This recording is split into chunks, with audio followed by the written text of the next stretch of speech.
Hello po mga kabaling cooks! Siguro po, sawa na tayo sa ating pritong isda, sinaing na isda, or kinamatisang isda, or paksiw na isda. For today's video po, magluluto tayo ng isang homemade Spanish style sardines.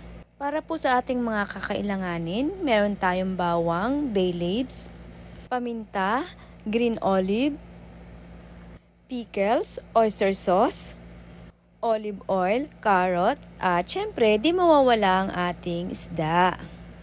Sa ating pressure cooker, i-arrange lang natin ang ating mga carrots.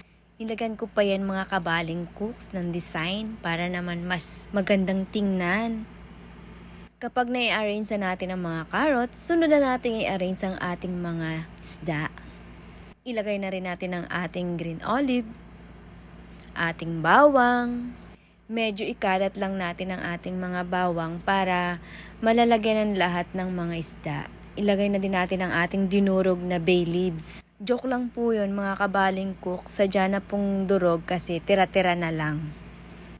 Hayan, paikot-ikutin na rin po natin ang ating oyster sauce, ang ating pickles, at ilagay na rin po natin ang ating 50 pieces na buong paminta, 100 pieces na asukal, at 70 pieces na asin.